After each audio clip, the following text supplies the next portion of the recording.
So you're thinking about a career as a dismantling supervisor, huh? Well, buckle up, because it's not just about knocking stuff down. It's a lot more complex than you might think.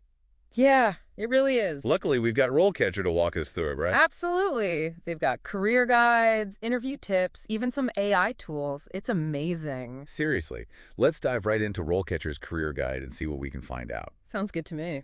This is cool. It's not just demolition, it's about giving structures a whole second life. It is. It's all about safety, planning, and precision. Sustainability is a big deal these days, right? It feels like everyone's talking about sustainability. So it's pretty interesting to see how it all works in a field like dismantling. For sure, and the guide really stresses how important recycling and repurposing are too. Not just swinging the old wrecking ball anymore, huh? Nope. And get this, the guide says this field is only growing, which is great news for you. Oh, really? How so? Well, industries are realizing they need people who really know how to handle these processes responsibly, which means, for you, high demand and a future-focused job market. Okay, so job security is there, but what about the money? What's the earning potential look like? That's where the high earning potential part in the guide comes in.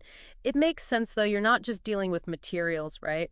You're managing teams, making big decisions, often in environments that can be kind of dangerous. Yeah, you need to know what you're doing. Exactly. And you need some serious expertise to make sure everything's safe and running smoothly. Trust me, those skills, they're gold in any industry. No kidding. Mm. It's wild how much this all ties into engineering and environmental science, even project management. Brains and brawn. That's what it sounds like to me. Definitely. Speaking of brains, the guide has this whole section on functions and core abilities. And honestly, some of this stuff surprised me. Really? Like what? Well, you'd think it would be all about the heavy machinery and stuff, but there's actually a lot more to it than that. Oh, for sure. The technical stuff, that's important, obviously. Right. But it's not just about what you know, it's about how you use your knowledge, especially when you're in the thick of it, you know? Under pressure in real-life scenarios. Yeah, that makes sense. Like, the guide mentions that dealing with conflicts during projects is a big part of the job. Well, I bet.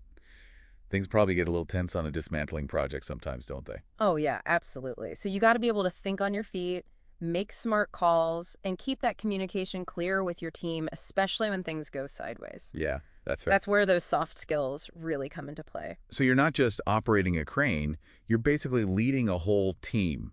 Yeah. And it's some pretty intense situations, too. It's a lot more demanding than it might seem at first, but, you know, I can see how rewarding it would be for the right person. For sure. And the guide mentions social perceptiveness as an important skill. What does that actually mean in this kind of job? That's a good question. It's like being really tuned into the people around you. You're picking up on their motivations, what worries them, how they react to things. Interesting. Like, can you read a room? Do you notice those little nonverbal cues? Can you adjust how you're communicating to fit the situation? Okay. Because on a project like this, with so much going on, that kind of awareness, that's critical. It's like being really tuned into the people around you. You're picking up on their motivations, what worries them, how they react to things. Interesting. Like, can you read a room? Do you notice those little nonverbal cues? Can you adjust how you're communicating to fit the situation? Okay, so you're not just reading blueprints, you're reading people too. Exactly. Yeah. And on a project like this, with so much going on, that kind of awareness, that's critical. Makes sense. So you're not just directing machinery, you're leading a whole team, often in a pretty high-pressure environment. Yeah, it can be intense. It's definitely more demanding than I initially thought. But I can see the appeal, how it would be rewarding, you know, for the right person. Oh, absolutely. And that's where those leadership and interpersonal skills are so important, right? Like we talked about earlier. Remember that interview question about handling conflicts? Oh, right, yeah. Okay, so picture this. Two team members, they're disagreeing about the best way to dismantle something, like a specific structure. As the supervisor, you're the one who has to step in. You have to listen to both sides, and then you've got to help them find a solution, right? Right. And not just any solution. It's got to keep the project on track. Well, safely and efficiently, the whole deal. Wow, okay, yeah, that's a good example. So we've got social perceptiveness, conflict resolution, clear communication. It's a lot. It's a lot. Those are some serious must-haves for any aspiring dismantling supervisor out there. For sure. The guide also mentions active listening.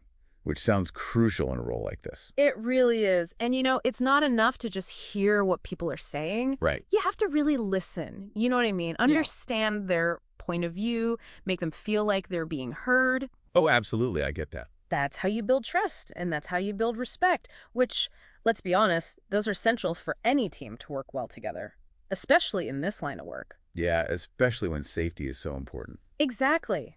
I mean, we're talking about a field where active listening, it can literally mean the difference between a project that's a success and, well, a disaster. That's a really good point. Yeah. It's easy to forget about those soft skills when you're thinking about all the technical stuff. Oh, yeah. But clearly those soft skills, they're just as important for a dismantling supervisor, maybe even more so. Maybe.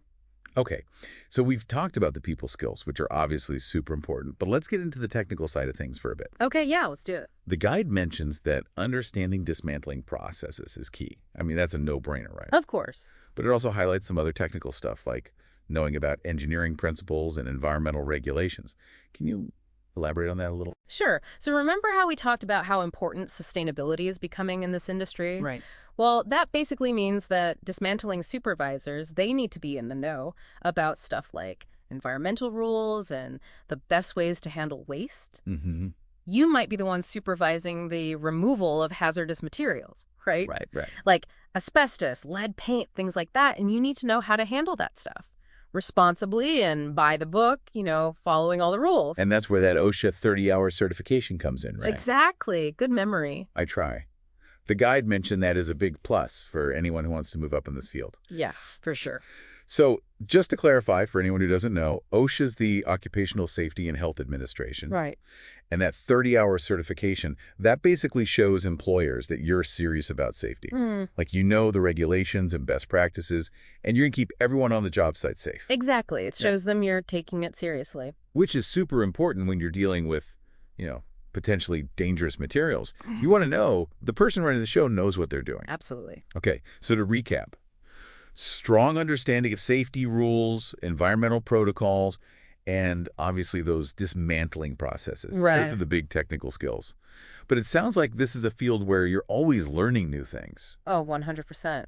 This industry is always changing, new tech coming out, rules are updated, best practices, they're always evolving. Wow. So a really good dismantling supervisor, they're a lifelong learner, Always staying ahead of the game, making sure their team's at the top of their game, too, when it comes to safety and efficiency. It sounds like the learning never really stops in this field. It really doesn't, Wait. which is a good thing, right? It sounds like the learning never really stops in this field. It really doesn't, which is a good thing, right? That's actually pretty exciting. It is. It keeps you on your toes. And there's a lot of room to grow in this career, to move up the ladder. Oh, yeah, the guide mentions that. They lay out a whole career progression thing. It's pretty cool. Like you could start as a dismantling technician, Yeah. right?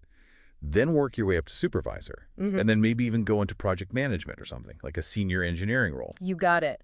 And the guide mentions this too, that getting certified as a project management professional, a PMP, that can be really helpful as you move up. Really? Yeah. A PMP certification basically proves you have the skills to manage those big, complex projects, which is, essential as you take on more and more responsibility. That makes a lot of sense. And the guide also talks about how important it is to, showcase the work you do and to network. Oh, yeah. Networking. Right. So how do you even showcase your work in a field like this? It's not like you have a portfolio of, buildings you've dismantled, you know what I mean? That's where those AI tools that RoleCatcher offers could be really useful, right? Yeah. Imagine you could use them to build a digital portfolio with photos and videos, even 3D models of your projects. Wow. That'd be pretty cool. It would. And then it's easy to share that with potential employers. Yeah, that's true. And networking, it's not just about, those industry events, although those are good too. It's about making connections with people in the field, learning from what they've been through. Right. And just staying in the loop about what opportunities are out there. That's a good point. A lot of career success does come down to who you know. That's true. Speaking of connections, and this might seem a little random, but this whole conversation, it's got me thinking. We've been talking about literally dismantling stuff. Right. Like physical structures. Right. But what about dismantling, the way things have always been done in the industry? The outdated practices. Whoa, that's an interesting way to look at it. Right. Because when you go into this field, you have this opportunity, to actually be a part of how it changes. As you learn more, you gain experience, you can actually speak up for safer ways of doing things, push for things to be even more sustainable, and just really think about how to make the whole industry better, you know? That's something to think about for sure as you're starting out on this career path. It's not just about what you're going to be doing, but how you can impact the whole industry. Exactly. Wow. Well, on that note, deep divers, it's time to grab those RoleCatcher resources and start building that future. This is one demolition project where you definitely want to be the one in the driver's seat. Yeah. Until next time, keep exploring, keep those questions coming, and keep diving deep.